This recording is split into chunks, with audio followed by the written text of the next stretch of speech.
Mantan pecatan marinir TNI Angkatan Laut Satria Arta Kumbara viral di media sosial lantaran menjadi tentara bayaran di Rusia.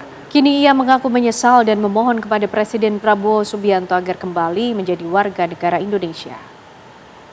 Assalamualaikum warahmatullahi wabarakatuh. Nama Satria Arta Kumbara dalam akun media sosialnya mendadak viral. Mantan marinir TNI Angkatan Laut ini buka-bukaan bahwa sudah bergabung dengan tentara bayaran yang sifatnya kontrak di Rusia.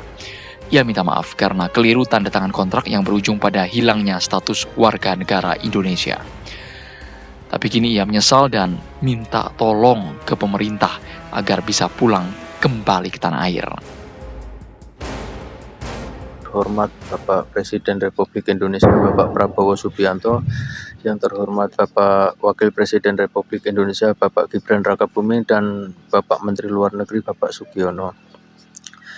Mohon izin Bapak, saya ingin memohon maaf sebesar-besarnya apabila ketidaktahuan saya menandatangani kontrak dengan Kementerian Pertahanan Rusia mengakibatkan dicabutnya warga negara saya.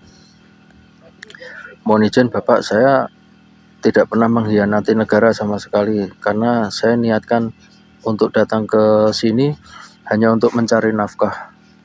Wa kafa billahi syahida, dan cukuplah Allah sebagai saksi. Dengan adanya hal tersebut, dicabutnya kewarganegaraan saya, itu tidak sebanding dengan yang saya dapatkan. Mohon izin Bapak. Dengan ini saya memohon kebesaran hati Bapak Prabowo Subianto, Bapak Gibran, Bapak Sugiono. Mohon kebesaran hati Bapak untuk membantu mengakhiri kontrak saya tersebut dan dikembalikan hak kewarganegaraan saya untuk kembali ke Indonesia. Kepala Biro Informasi Pertahanan Sekretariat Jenderal Kementerian Pertahanan Brigjen TNI Frega Ferdinand Wenas mengingatkan masyarakat harus berhati-hati jika mendapatkan tawaran menjadi tentara perang. Ranah soal warga negara Indonesia ada di Kementerian Luar Negeri.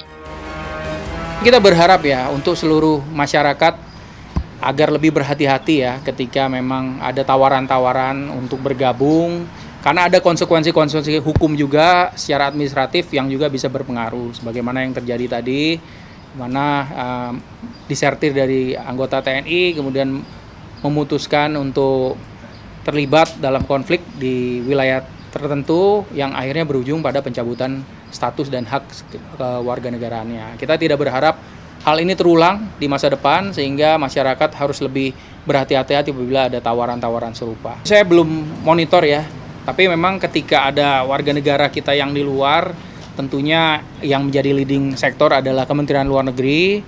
Tentunya upaya-upaya yang dilakukan oleh pemerintah Indonesia akan mengedepankan pendekatan dari Kementerian Luar Negeri.